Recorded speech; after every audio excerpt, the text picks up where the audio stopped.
मैं इस प्रशासन को और इस पुलिस को कहना चाहता हूं, यदि आप में घर उजाड़ने की हिम्मत है तो ततैया मधुमक्खियों का घर उजाड़ के बताइए। पिछले दिनों में हमने सबने वो वीडियो देखा जब किस प्रकार से एक माताजी के साथ एक महिला अधिकारी ने दुर्व्यवहार किया, उनके बाल पकड़ करके खींचे गए। इस प्रकार का दुष्कृत्य एक प्रजातांत्रिक देश में, झुंझुनू जैसे जिले में यदि हो रहा है तो ये एक बहुत बड़ी चुनौती। गोठड़ा गांव प्रभावित हो, सीएसआर का बजट परशुरामपुरा क्यों जा रहा है, ये विचार का प्रश्न है। इसके नाम पर भूमि अधिग्रहण और भूमि अधिग्रहण के नाम पर घरों को, परिवारों को उजाड़ने की नियति सरकारों की पिछले वर्षों से जो चली आ रही है, उसी की पुनरावृत्ति नौलगढ़ में हो रही है। माता भूमि पुत्रो एवं पृथ्विया, ये हमारी संस्कृति रही है। हम अपनी धरती को अपनी माता कहते हैं और वही माता जब उस किसान से छीनी जाती है तो पीड़ा होना स्वाभाविक है। मैं इस प्रशासन को और इस पुलिस को कहना चाहता हूं, यदि आप में घर उजाड़ने की हिम्मत है तो ततैया मधुमक्खियों का घर उजाड़ के बताइए। वो भी जवाब देने की एक छोटा सा प्राणी होने के बाद हिम्मत रखती है, तो एक 6 फुट का 5 फुट का आदमी क्या अपना आक्रोश व्यक्त नहीं करेगा, क्या अपना विरोध प्रकट नहीं करेगा? और जब वो विरोध प्रकट करने के लिए आता है, आक्रोश प्रकट करने के लिए आता है, तो इनसे पहले से कहां से सूचना मिलती है, तत्काल यहां टपक जाते हैं। सरकारें बदलती रहेंगी, विधायक बदलते रहेंगे, लेकिन आपको तो 60 साल तक राज की सेवा करनी है। किसी भी राजनीतिक दल की सरकार आ जाए, आपको जनता के साथ जो व्यवहार आप कर रहे हैं वो नहीं करना चाहिए। मैं बहुत पीड़ा के साथ कह रहा हूं, आज पुलिस और प्रशासन की संवेदना मर चुकी है। पिछले दिनों में हमने सबने वो वीडियो देखा जब किस प्रकार से एक माताजी के साथ एक महिला अधिकारी ने दुर्व्यवहार किया, उनके बाल पकड़ करके खींचे गए। इस प्रकार का दुष्कृत्य एक प्रजातांत्रिक देश में, झुंझुनू जैसे जिले में यदि हो रहा है तो ये एक बहुत बड़ी चुनौती है हम सबको और विशेष रूप से युवाओं को। आज जो लगभग 60-65 की अवस्था में है, वो तो 10-15 साल में अपना जीवन पूरा करके चले जाएंगे, लेकिन युवाओं के आगे तो पूरी जिंदगी पड़ी है। और ये खाली एक श्री सीमेंट नहीं आई है, ऐसी सीमेंट फैक्ट्रियां क्या पता कितनी आने वाली हैं, और सबका सामना करने के लिए तैयार हो जाइए। और मैं मानता हूं इस श्री सीमेंट कंपनी के आंदोलन में, आंदोलनकारियों ने बहुत कुछ सीखा है।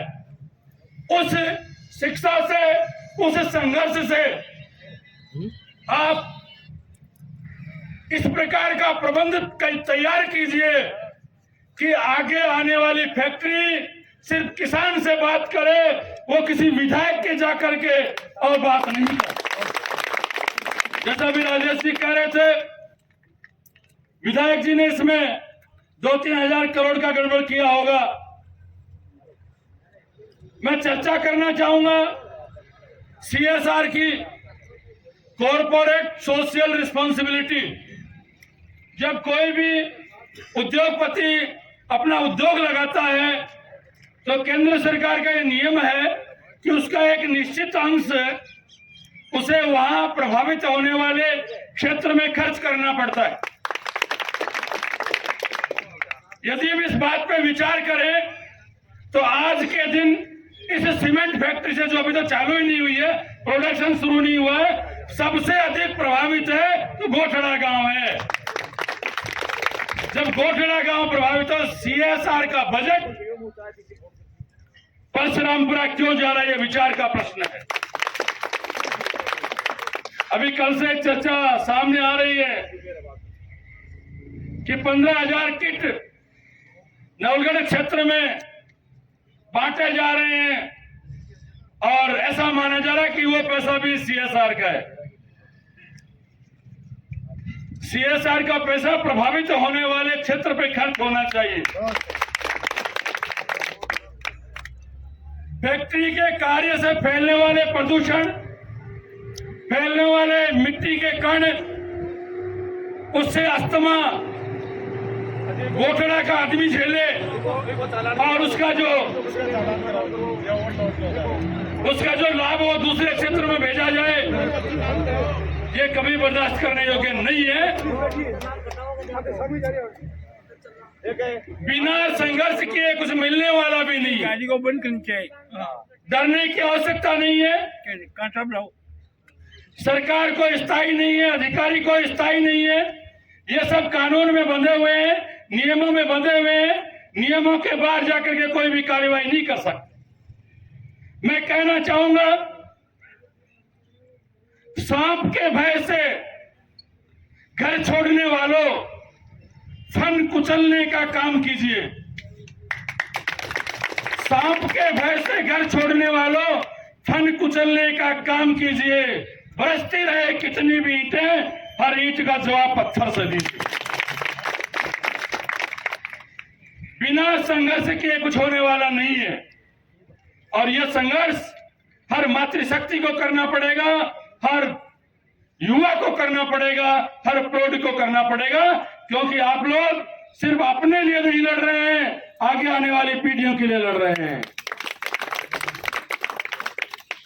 यदि इस समय हमने सहन कर लिया, यदि इस समय हम चुप रह गए, तो आगे आने वाली पीढ़ियां हम सबको गालियां देंगी कि उस समय उन लोगों ने सतर्कता नहीं बरती, वरना यह नहीं होता।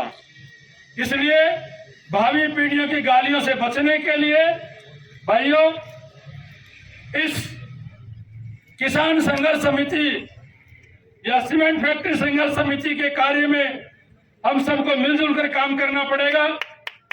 मैं भी मेरी तरफ से आपको पूरा आश्वासन देता हूं कि आप जैसा कहेंगे, जब कहेंगे, मैं इस संघर्ष में तन मन और धन के साथ तैयार रहूंगा। जय हिंद, जय भारत।